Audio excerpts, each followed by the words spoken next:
The 14-year-old girl told me she was sitting in the car with her mother about to leave for school as a driver backed out of her driveway here. She lost control. You see skid marks here on the ground. So either we're going to split up or we're going to stay together. But you don't really know where you're going right now. We're in unity right now. We just heard one loud boom again, so we're still working to find out more. Here's the scene. After our phone calls today, these front doors are closed after inspectors told us property owners here misled them. Now we know, according to police, one driver is dead after a two-car crash here. A source gave me these documents detailing what they're calling issues here at the jail. You may can see beyond those trees there, homicide investigators now standing around what appears to be a grave. The 10-year-old girl was shot in her forehead, but she's doing a whole lot better now. A large tree, if you see over here, came crashing through the home here. Police say it all happened here at this barber shop last Monday. You see a sign here on the door reading closed. Those men walked inside the store and stole several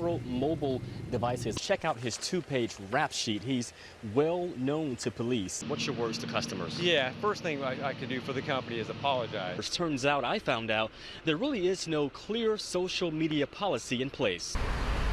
And right now, police are searching for those two suspects. The 14-year-old girl told me she was sitting in the car with her mother about to leave for school when two men walked up on them and robbed them at gunpoint.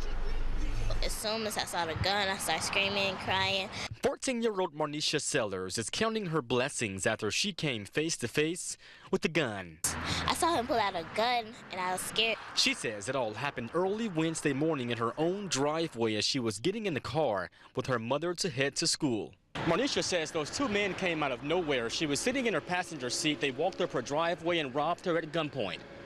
They came towards the car, and I tried to hurry up and get in, but he grabbed the door and he yanked it. She says her mother, who was sitting in the driver's seat, tried to help. And she saw them trying to pull me out the car, and she was screaming, no, no.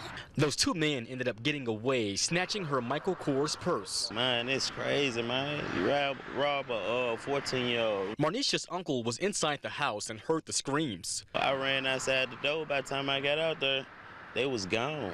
It was scary, and Marnisha says she's making some changes. Beware my surroundings a lot more. And Marnisha and her mother told me they don't know why they were targeted, and they're pleading for those two men to be caught. Reporting live, Jerry Askin, WMC Action News 5. The biggest issue points directly to understaffing, and I asked jail leaders how they're working to fix the issue. We're saying enough is enough now. Dozens of corrections deputies at the Shelby County Jail are demanding action. We can't tolerate this anymore. You know, we got to do something right now. Keith Johnson represents corrections deputies in a workers' union. He says jailers say the jail is unsafe and severely understaffed. They point to record increases of assaults, gang activity, suicidal inmates, and last month, these men arrested on aggravated riot charges. Jailers in Shelby County monitoring high-level violent offenders, in some cases watching over more than 64 inmates. The ratio is so bad. You know, you got to look over a whole lot of people where you need other staff there to help you to do this. The WMC Action News 5 investigators obtained these grievances filed by corrections deputies dating back to 2010. According to documents, on several occasions, corrections deputies requested meetings to discuss possible solutions but got no response from jail leaders. One jailer wrote, quote, "Inmates are being physically abused, sexually harassed, and sexually abused," end quote. It brings tears to your eyes. But one jail supervisor did reply last year admitting, quote, "an oversight in scheduling." Safety is supposed to be first, but it seems like Chief Mortem don't care. Are you understaffed, yes or no? Oh, yeah. Chief Robert Moore says the jail staffing actually meets national and local jail standards for direct supervision. But I found out the American Correctional Association does not have any standards on staffing ratios. We are not understaffed to the point where we cannot operate this institution safely. And Chief Moore and jail leaders say they're open to future conversations to address understaffing. Many corrections deputies say they're taking their concerns to Congressman Steve Cohen. Well, Joe, as you know, reading for the first time what happened was pretty emotional and tough for the family of Darius Stewart. They're grieving and trying their best to move forward.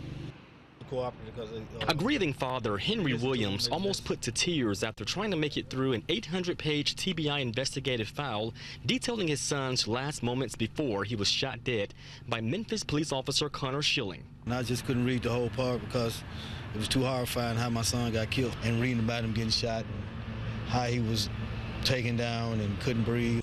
Video here shows Stewart fighting with the officer. Stewart's family lawyers say in the TBI file, no one saw Stewart attacking the officer, and according to witnesses, Stewart was shot as he was running away. I am sick and tired of the victims being criminalized. It's not right. The man is 6 feet under, and you're trying to make him into a criminal. But Schilling's lawyer disputes that claim and says Schilling shot Stewart in self-defense. Here's a new picture of Schilling after he shot Stewart back in July.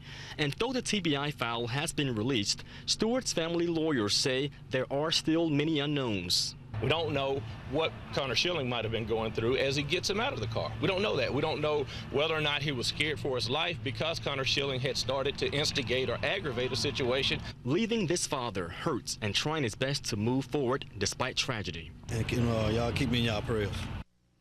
And 4 suspects are behind bars and facing charges after an attack streamed on Facebook Live. The victim is home now recovering after he was tortured for hours. An image so hard to see. 7 caskets side by side. Donald Trump is apologizing for some graphic comments he made over an open microphone more than 10 years ago. Friday's winter weather, many MATA buses had issues running regular routes. MATA now announcing it has resumed regular bus routes, thankfully, so all buses are running on schedule today. Beautiful day, good weather. Thank you all for beginning your day with us. We'll see you right here on WMC Action News 5 at 5 and 10 o'clock. Have a good day.